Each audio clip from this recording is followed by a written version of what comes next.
Yo, it's Big Ed, the spokesman, man. We back. Another edition of Urban Politicians TV, UPTV. Make sure you stay on your pivot at all times, man. Had to come tap in once again on Sean Combs, a.k.a. Puff Daddy, a.k.a. Puffy, a.k.a. P. Diddy, a.k.a. Diddy, a.k.a. Sugar Daddy Diddy, a.k.a. Mr. Take That, and if you got a problem, take some more, a.k.a. Love, a.k.a. Brother Love. And I made a little mistake earlier today when I dropped the first video because I see Diddy go to Instagram, post up, and let people know he was upset and he was going to clear everything up and fight for his name. And I didn't initially realize that this was a response to the latest allegation that it came out that he had drugged and gang raped a 17-year-old. And it said this: new sexual assault lawsuit. Accuser was 17, claims she was gang raped.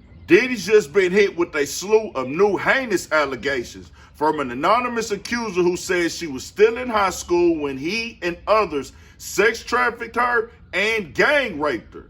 The lawsuit filed by Jane Doe in federal court alleges she met Bad Boy Entertainment president Harvey Pierre in 2003 in the Detroit area, where Pierre allegedly called her hot, dropped Diddy's name, and invited her to jump on a private jet to go meet the mogul. The accuser says she was a 17-year-old still in 11th grade when this meeting happened. She says she accepted the invitation and ended up in NYC, where she met Diddy in the studio. There was a recording session going on, and she claims he invited her to sit in his lap, and then they began plying her with drugs and alcohol. The accuser included photos of that studio meeting in the lawsuit. And you do see someone sitting on his lap. She blurred her face in the images. She says everything's a blur after that. But she remembers Diddy taking her into a bathroom where he penetrated her from behind and she was bent over a sink. She says she didn't consent to having sex. The accuser also claims Pierre and another man, who she doesn't name, also had forced sex with her during this night in the studio.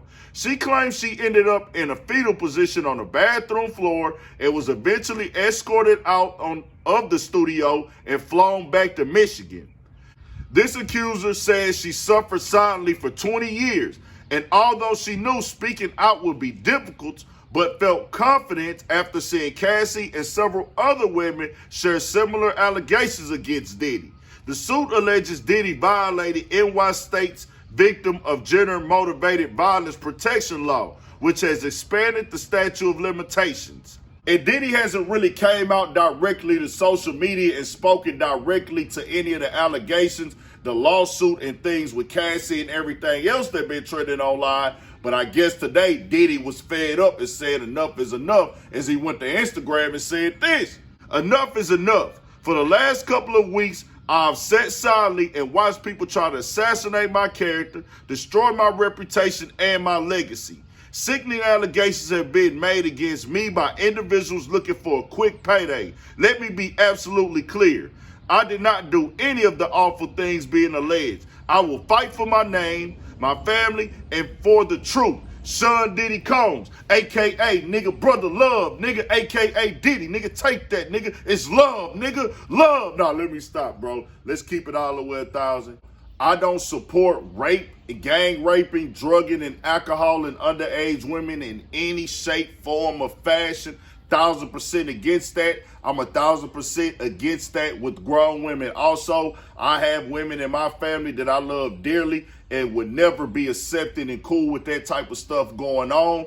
She has her face blurred in these pictures, so we can't see definite or even make an estimation of how old she was at the time. This is a lawsuit and things of that nature and stuff, but Diddy is letting it be known from his standpoint, these are all lies, these are not true. Now, when you do take the settlement out of court, it's going to make it a double-sided thing. All the facts and details don't come out for sure. It's your word versus his, and technically, on paper, documentation, these are not admissions of guilt. You're going to have perceptions of people watching Hey, why'd you settle out of court if that wasn't true? Why you paid that money? Why you ain't go fight and go through the long process for it? Then some people gonna say, man, it's too long of a process. It done already hit the media. Just pay the money, get it over with, get past it and things like that.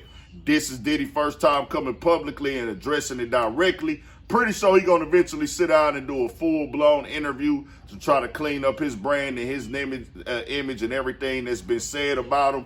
And I can't confirm nothing. I just gotta keep it 1,000. I haven't seen no proof, no details. All we hear is the rumors, the stories, the jokes. I'll say this, just keep it 1,000. Diddy, you got times on the internet where you do look like you a freaky nigga. But let's be clear, being a pervert and being a freaky nigga does not mean that you a rapist, a pedophile, or you down with gang raping and drugging women. You just a nigga that's a little bit different. Diddy dropping your pants, some of your lingo and stuff, which Diddy has said he don't play the pause game and he just living life free with love and brother love and things of that nature.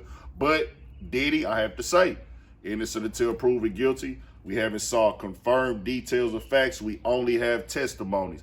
I don't make the rules. I don't come up with the theories. This is just how the game go, y'all. Tell me what y'all think. We got more coming, more videos, all that. 1,000 for shit show. Stay on your pivot.